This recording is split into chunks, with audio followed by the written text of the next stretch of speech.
السلام علیکم ورحمۃ اللہ وبرکاتہ۔ ناظرین کرام، اس وقت آپ دیکھ رہے ہیں اقرا ٹی وی پر لائیو Q&A کا پروگرام، اور بریک سے پہلے سوال و جواب کا سلسلہ جاری تھا۔ اب بھی وقت باقی ہے، اگر آپ کے ذہن میں کوئی سوال ہے یا آپ کسی پریشانی کا حل چاہتے ہیں تو آپ بھی اسٹوڈیو کے نمبر پر فون کر کے معلوم کر سکتے ہیں۔ انشاءاللہ قرآن و سنت کی روشنی میں آپ کے سوالات کے جوابات دیے جائیں گے۔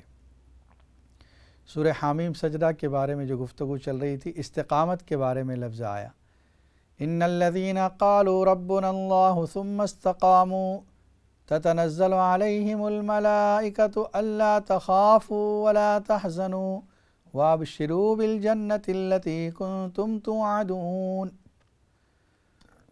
استقامت کیا ہے؟ حضرت فاروق اعظم رضی اللہ تعالیٰ عنہ فرماتے ہیں، استقامت یہ ہے کہ تم اللہ کی طرف سے بالکل سیدھے، اللہ کی طرف بالکل سیدھے ہو جاؤ، امر اور نواہی جو اللہ کے احکام ہیں اس کو پورا کرو، اور جن چیزوں سے اللہ نے روک دیا ہے اس سے رک جاؤ، ادھر ادھر راستے اختیار مت کرو، یعنی راہ فرار اختیار مت کرو احکام کو چھوڑنے کے لیے۔ یہ استقامت ہے۔ ہمارے اکابر کا ایک مقولہ منقول ہے، الاستقامت فوق الکرامتی، ایمان لانے کے بعد ایمان کے اعمال پر جم جانا یہ کرامت سے بھی زیادہ اعلیٰ درجہ ہے۔ حضرت مجدد الفسانی رحمۃ اللہ علیہ فرماتے ہیں، ان کے خدمت میں کوئی شخص حاضر ہوا اور کئی دن رہنے کے بعد واپس جانے لگا، تو حضرت نے ان سے پوچھا، بھائی آپ کیوں آئے تھے؟ کوئی آپ نے سوال جواب بھی نہیں کیے، کوئی مسئلہ بھی نہیں پوچھا۔ تو کہا، حضرت میں تو آپ سے مرید ہونے آیا تھا، لیکن میں نے یہ سوچا تھا کہ آپ کو پہلے چیک کروں۔ میں اتنے دن رہا آپ کے پاس، کبھی آپ کی میں نے کوئی کرامت نہیں دیکھی، اس لیے میں واپس جا رہا ہوں۔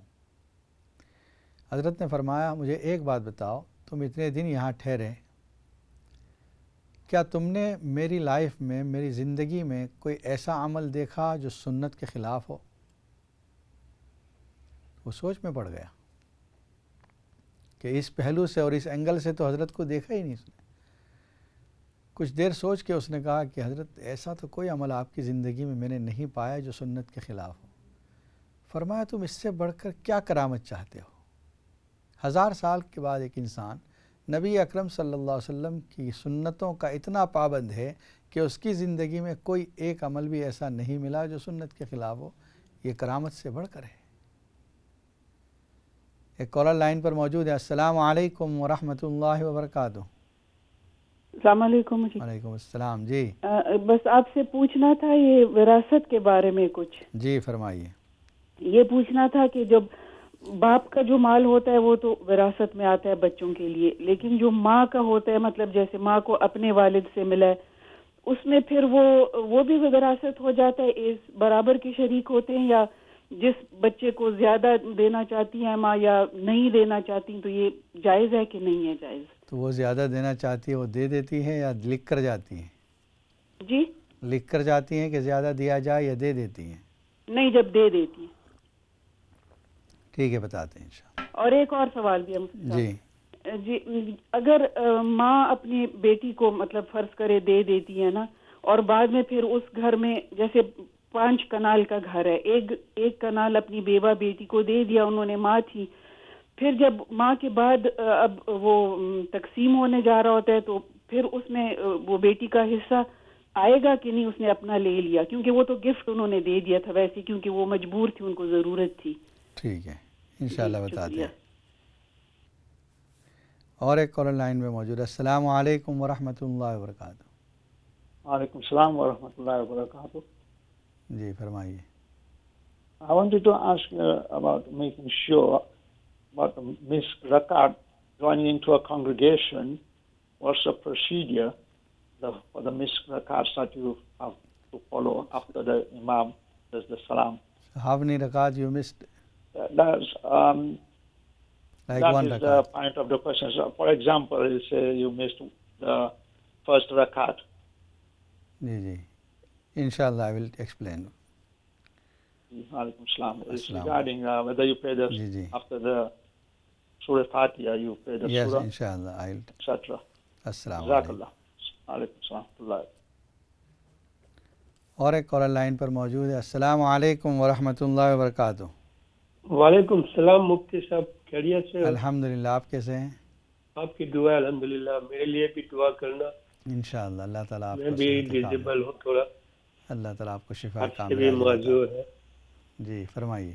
وہ جو بھائی نے کویشچن کیا تھا، سوال پوچھا تھا، جی وہ یورین بیگ کے لیے.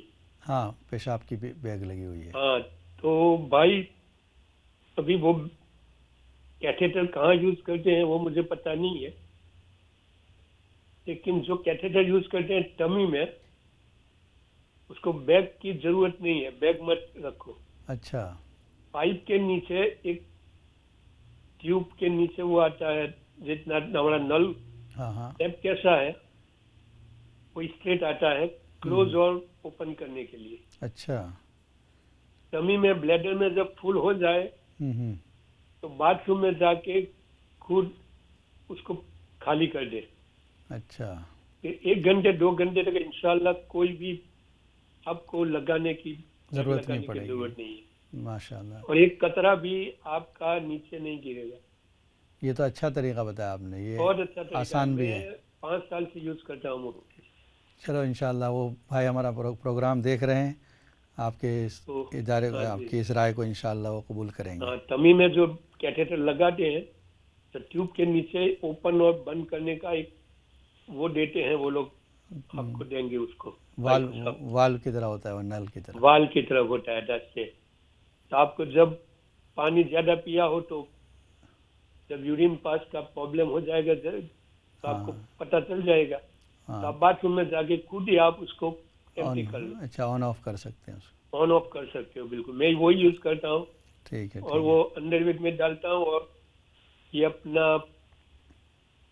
یہ آسان طریقہ ہے، بہت آسان طریقہ ہے. کوئی صبح سے اٹھتا ہوں رات تک کوئی مجھے بیگ کی ضرورت نہیں ہے، خالی رات کو ہی بیگ لگا دیتے ہیں. ہاں تو اس میں تو پوری رات پھر اٹھنے کی ضرورت نہیں. ٹھیک ہے. چلو جزاک اللہ، آپ نے یہ مشورہ دیا. جزاک اللہ. ماشاء اللہ. السلام علیکم ورحمۃ اللہ. جی، ہماری بہن کے 2 سوال تھے میراث کے بارے میں. ایک تو یہ کہ جس طرح باپ کے مرنے کے بعد اس کے مال میں میراث ملتی ہے، تو کیا ماں کے مرنے کے بعد بھی اس کی میراث ملتی ہے؟ تو یقیناً جس طرح باپ کے مال میں میراث ہوتی ہے اولاد کی، اسی طرح ماں کے مال میں بھی میراث ہے.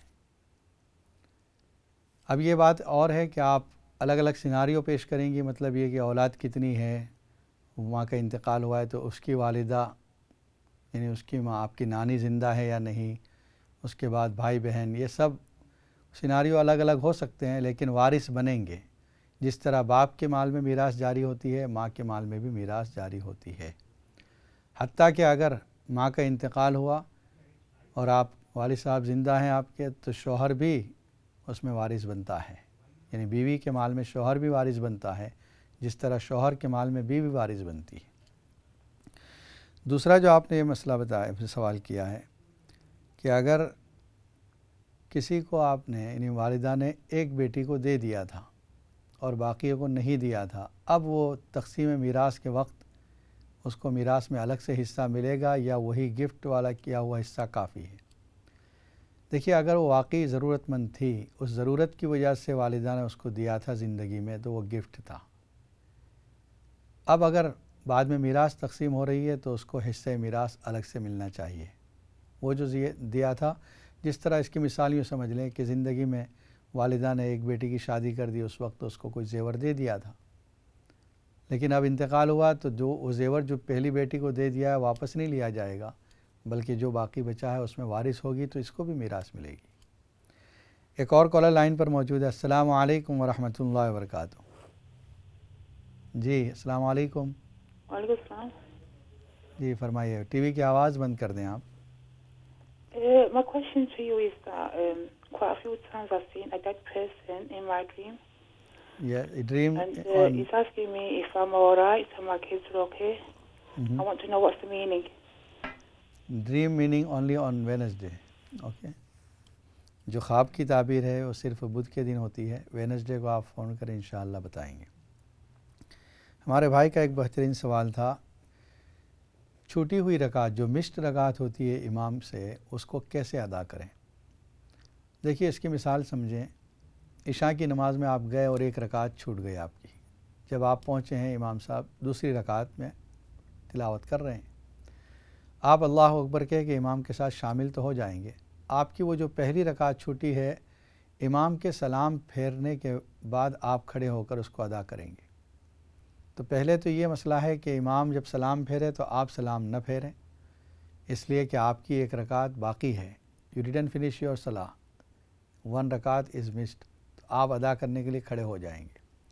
بہتر ہے کہ جب امام ایک سلام پھیرے تو کھڑے نہ ہوں، جب دوسرا سلام پھیرے تب کھڑے ہوں، تاکہ پاسبلی ہو سکتا ہے کہ سجدہ سہو کرنا باقی ہو امام کو اور وہ سلام پھیرا ایک طرف اس نے. اس لیے انتظار کریں، ویٹ کریں، جب دوسرا سلام پھیرنے لگے امام تب کھڑے ہو جائیں. کھڑے ہونے کے بعد اب یہ جو آپ ادا کر رہے ہیں یہ آپ کی پہلی رکعت ہے جو آپ ادا کر رہے ہیں. تو پہلے ثنا پڑھیں گے، سبحانک اللہم و بحمدک و تبارک اسمک و تعالی جدک و لا الہ غیرک. اس کے بعد اعوذ باللہ، بسم اللہ، الحمد شریف اور سورت بھی پڑھیں گے. اور پھر اس کے بعد رکوع سجدے کے بعد پھر اتحیات میں جب بیٹھیں گے تو اتحیات بھی، درود شریف بھی، دعا بھی سب پڑھنے کے بعد سلام کریں گے. تو اس طرح آپ کی وہ جو پہلی رکعت تھی آپ نے اب ادا کر لی. یہ اس کا صحیح طریقہ ہے. ٹھیک ہے، ممکن ہے آپ امید ہے کہ آپ سمجھ گئے ہوں گے. ناظرین کرام، اس وقت آپ دیکھ رہے ہیں اقرا ٹی وی پر لائیو Q&A کا پروگرام اور سوال و جواب کا سلسلہ جاری ہے. اگر آپ کے ذہن میں بھی کوئی سوال ہے یا آپ کسی پریشانی کا حل چاہتے ہیں تو آپ بھی اسٹوڈیو کے نمبر پر فون کر کے معلوم کر سکتے ہیں. جو گفتگو چل رہی تھی استقامت کے بارے میں، ایک صحابی ہیں حضرت سفیان بن عبداللہ الثقفی رضی اللہ تعالیٰ عنہ، نبی اکرم صلی اللہ علیہ وسلم کی خدمت میں حاضر ہوئے اور کہا یا رسول اللہ مجھے ایک کوئی ایسی بات بتا دیجئے میں اس پر جم جاؤں، یعنی اسی کو مضبوطی سے پکڑ لوں. تو آپ نے فرمایا قل آمنت باللہ ثم استقم، کہہ دیں کہ میں اللہ پر ایمان لے آیا اور اس کے بعد اس پر قائم رہے، استقامت کے ساتھ رہے. بس یہ ایک بات پلے باندھ لے کافی ہے. ایک اور کالر لائن پر موجود ہے. السلام علیکم ورحمۃ اللہ وبرکاتہ. وعلیکم السلام. I would like to ask you a favor. I've got a really big problem. Could you make dua for me, please? Inshallah. What's the problem? Could you specific? I don't want to add it or say on air. چلو دعا کرتے ہیں اللہ تعالیٰ آپ کی تمام پریشانیوں کو دور فرمائے. Your viewers, please ask them to make dua as well. It's a really big problem. Please. آپ بھی دعا کریں. آپ کی خود کی دعا اس وقت بہت اللہ تعالیٰ سنیں گے. آپ تکلیف میں ہیں، آپ کی جو دعا ہوگی وہ بہت زیادہ اثر کرے گی. ہم بھی دعا کریں گے. تمام ناظرین سے درخواست ہے ہماری بہن کے لیے دعا کریں. اللہ تعالیٰ ان کی تمام پریشانیوں کو دور فرمائیں، ان کو سکون عطا فرمائیں اور حق تعالیٰ شان و ان کے مقاصد میں کامیابی عطا فرمائیں. آمین. may Allah reward you, امام صاحب. Thank you. السلام علیکم. اور ایک کالر لائن پر موجود ہے. السلام علیکم. وعلیکم السلام. مولانا صاحب میں آپ سے بات کرنا چاہتی ہوں. جی جی فرمائیے. آپ خواب کے بارے میں آج تو نہ پوچھ سکتے نا؟ آج نہیں، آج تو جمعہ ہے، بدھ کے دن. جی میرا بیٹا ہے مولانا صاحب بہت بدتمیز، بہت 24 سال کا. میں کون سے اس کے لیے وظیفہ پڑھوں، کون میں سورت کوثر پڑھتی ہوں، اس پہ پھونکتی ہوں، سب کچھ کرتی ہوں، قابو میں نہیں آتا. اتنی بدتمیزی کر جاتا ہے، میں بہت پریشان ہوں. شادی کر دی کہ نہیں آپ نے اس کی؟ نہیں کی ابھی اس کی شادی. اچھا اچھا. پر شادی بدتمیزی پہ اتر آتا ہے. شادی کسی کی بیٹی کی زندگی کیا برباد کرے اس کے ساتھ شادی کر کے، میں کیا کروں. آپ کے گھر میں کھانا کھاتا ہے ابھی؟ کھاتا ہے میرے گھر میں کھانا کھاتا ہے. ٹھیک ہے، بالکل ٹھیک ہوتا ہے، کھانا کھاتا ہے. اور پھر ایسا بس بدتمیزی پہ اتر آتا ہے، پتہ لگتا ہے میرا بیٹا ہے ہی نہیں. اللہ. اور دوسرے بھی بیٹے ہیں؟ میرا دوسرا ایک چھوٹا بیٹا بھی ہے. وہ اچھا ہے؟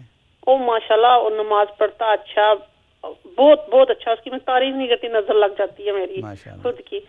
تو بڑا بیٹا میرا نماز وغیرہ پڑھتا بس نماز سے اتر گیا، بس کچھ نہیں، اس کو کوئی دنیا کی ہوش ہی نہیں. اللہ. چلو انشاءاللہ ایک عمل بتاتے ہیں، آپ دیکھیں. السلام علیکم ورحمۃ اللہ. مزید ایک کال کو شامل کرتے ہیں. السلام علیکم ورحمۃ اللہ وبرکاتہ. وعلیکم السلام. جی میں نے پوچھنا، دوست سوال ہے میرے، پوچھنا تھا کہ میری جاننے والی ہیں، ان یہ شوال کا روزہ رکھا ایک دن، تو پھر وہ کام سے واپس آئی اور عصر کی نماز کے بعد وہ سو گئیں. تو جب اٹھی تو عشاء کا رات 12 بجے کا ٹائم تھا.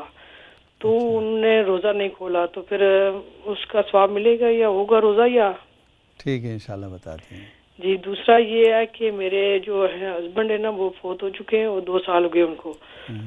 اور آپ سب لوگ بولتے ہیں نا کہ حصہ ملنا چاہیے, وہ جو بیٹیاں ہیں ان کا بھی حصہ ہوتا ہے, اور جو جس کا ہسبینڈ فوت ہو جاتا ہے اس عورت کا بھی حصہ ہوتا ہے. تو میرے جو سسر اور میرے جیٹھ ہیں نا وہ دونوں, ان لوگوں نے ہمیں کچھ بھی نہیں دیا. ہمارا حصہ انہوں نے لے لیا پاکستان میں بھی اور یہاں پر بھی. اور جو جس گھر میں میں رہتی ہوں وہ بھی جو ہے نا وہ چھینا چاہتے تھے مجھ سے. وہ کہتے تھے کہ اس کو بیچ کر ہم لوگ جو ہے نا جو میرے ہسبینڈ کی شاپ تھی اس میں کام کرتے تھے اس کی جو ہے نا وہ اس سے ہم جو ہے نا نکالیں گے. اچھا. تو بہت پریشان کیا ان لوگوں نے. اولاد کتنی ہے؟ جی اولاد کتنی ہیں آپ؟ میری بیٹیاں ہیں 3. اچھا. تو سبھی بولتے ہیں کہ مجھے بھی نہیں ملے گا اور بیٹیوں کو تو ملتا ہی نہیں ہے حصہ. تو جو جس عورت کا بچہ ہو نہ ہو اس کی بیٹیاں ہوں ان کو تو ملتا ہی نہیں ہے بالکل. وہ عورت کو کوئی حصہ نہیں ملتا اس عورت کو. آپ کے ہسبینڈ کے بھائی بہن بھی ہیں؟ جی 2 بھائی ہیں. اچھا. بہن نہیں ہے ان کی, یہ 3 بھائی تھے. اور والد صاحب ہیں ان کے؟ جی والد ہیں. وہی تو ظلم کر رہے ہیں. وہ میں ان کو بولا کہ مجھے بھی چاہیے میری چیزیں تو حصہ مجھے بھی. تو وہ کہتے ہیں کہ ہم لوگ جو ہے نا تم کسی چیز پر انگلی نہیں رکھ سکتی, کسی چیز کو ٹچ نہیں کر سکتی. وہاں پر میرے میاں ہی سب کچھ کام کرتے تھے, وہاں پر ادھر بھی کام کر رہے تھے اور سبھی چیزیں انہوں نے ہی بنائی تھی. گاڑی موٹر سائیکل ہر چیز گھر کی جو چیز ہے نا, کوکر جو ہے نا وہ بھی اس چیز تک, جو بیڈ ہے ہر چیز انہوں نے لی ہوئی تھی. میرا جیٹ جو ہے وہ کام ہی نہیں کرتا. یہاں پر جو ہے نا وہ جو سوسکوٹی سے لیتے ہیں وہ لیتا تھا اور میرے میاں اس کی سپورٹ کرتے تھے جب پاکستان جاتا تھا. تو جو دیور ہے میرا وہ کچھ کام نہیں کرتا تھا پہلے. ابھی جب والدہ فوت ہوگی تو ٹھیک ہے انشاءاللہ میں آپ کو یہ بتاتا ہوں کیا حساب سے تقسیم ہونا چاہیے تھا. ٹھیک ہے. السلام علیکم. وہ انہوں نے کچھ نہیں دیا اور مجھ سے جو ہے نا وہ کہتا ہے کہ 2 ہمارے گاؤں, ایک گاؤں میں ہے ایک شہر میں ہے جگہ. وہ کہتا ہے کہ نہ تو گاؤں والی کی زمین کی مالک ہو نہ اس جو شہر میں ہے وہ بھی, دونوں پر جو ہے نا اس نے سہ لے لیا مجھ سے.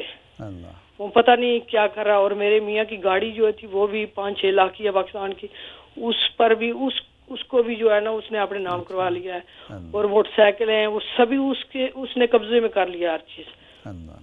جی. اور میری بچیوں کو بھی جو ہے نا وہ ہم لوگ گئے تھے پاکستان تو میری بیٹی جو ہے نا وہ گاڑی یہاں پر پاس ہے, اس نے بولا کہ باجی اور طیاب مجھے چلانے دیں گاڑی. تو وہ بولتے ہیں نہیں ہم نہیں دیں گے گاڑی چلانے کے لیے. ادھر ظلم کر رہے ہیں آپ پر. ٹھیک ہے انشاءاللہ بتاتے ہیں. دعاؤں میں یاد رکھنا پلیز میری بچیوں اور میرے لیے پلیز. ضرور انشاءاللہ. اور میرے ہسبینڈ کے لیے بھی پلیز. خدا حافظ. السلام علیکم. ہماری بہن کا جو سوال تھا پہلے, شوال کے روزہ رکھا اور کام سے جب واپس آئی ہیں تو سو گئی, رات میں آنکھ کھلی, گویا روزے کو وقت پر افطار نہیں کیا. خیر لیکن آپ نے کوئی کھانا پینا وغیرہ تو نہیں کھایا تھا دن میں, اس وجہ سے آپ کا روزہ ہو گیا. یہ ہے کہ بہتر یہ ہے کہ وقت پر روزہ افطار کر لیں.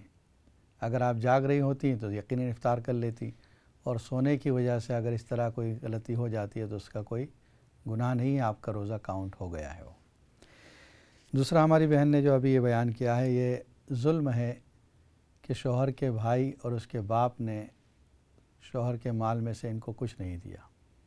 شرعی اعتبار سے ان کی جو 3 بیٹیاں ہیں, پہلے تو آپ کا جو حق لگتا ہے, بیوی کا حق ہے 12.5, یعنی ہر 1 لاکھ میں سے 12,500 آپ کے ہوں گے, 12,500 آپ کے. اور آپ کی جو 3 بیٹیاں ہیں شریعت ان کا جو حق دیتی ہے وہ 66.66, تو نیرلی دونوں کا آپ کا ملا کر چاروں کا 80% تو آپ کا ہے. باقی ہے اس میں 16% جو ہے اس کے والد کا ہے اور باقی جو ہے وہ بھائیوں کا ہے. یعنی مشکل سے 4% بھائی کو ملے گا, 16% باپ کا ہے. یہ جو آپ کا مال انہوں نے دبا لیا ہے, یہ ظلم کر رہے ہیں آپ کے ساتھ, اور اس ظلم کا بدلہ یہ ملے گا ان کو کہ دنیا ہی کے اندر اللہ تعالیٰ اس کا بدلہ دے دیں گے. آپ دیکھیں گی آپ کی زندگی ہی میں یہ مال جو انہوں نے لیا ہے، دبایا ہے، یہ ان کو ہضم نہیں ہوگا، یہ اللہ تعالیٰ کسی اور طریقے سے نکال لیں گے۔ حدیث میں اس کی بڑی سخت وعید آئی ہے، فرمایا جو شخص کسی کی زمین کو دبا لے گا، غصب کر لے گا، قیامت کے دن وہ 7 زمینیں، یعنی اگر ایک مرلہ ہے تو نیچے 7 زمینوں تک ایک مرلہ جو ہے اس کو اٹھا کر گلے میں لٹکا دیا جائے گا اس کے۔ اور جس نے کسی کا 1 پینی 1 روپے کے برابر بھی کسی کا حق دبایا ہے، قیامت کے دن حق تعالی شانہ اس کے بدلے میں اس سے نیکیاں دلوائیں گے۔ تو اگرچہ وہ نماز روزے کے پابند ہیں، اگرچہ وہ دینی کام کر رہے ہیں، لیکن اگر انہوں نے اس طرح مال دبا لیا ہے آپ کا تو وہ کامیاب نہیں ہوں گے، دنیا میں بھی ان کو اس کا انجام بھگتنا پڑے گا اور آخرت میں بھی۔ تو یہ ظلم آج کل عام ہو گیا ہے، خاص طور پر جیسا کہ آپ دیکھ رہے ہیں، ناظرین کرام سن رہے ہیں، ہمارے معاشرے میں بیٹیوں کو محروم کیا جاتا ہے۔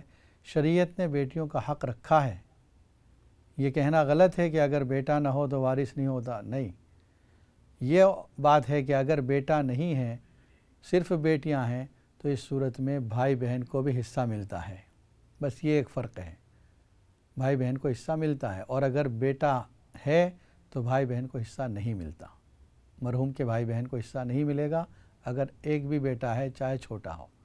لیکن اگر بیٹا نہیں ہے تب بھی بیٹیوں کو اللہ نے وارث بنایا ہے، اور اس کا حق یہ ہے کہ اگر ایک بیٹی ہے تو ٹوٹل مال کا آدھا مال اس کو ملے گا، اور اگر ایک سے زیادہ ہے 2 3 تو 66% ان کو مل جائے گا۔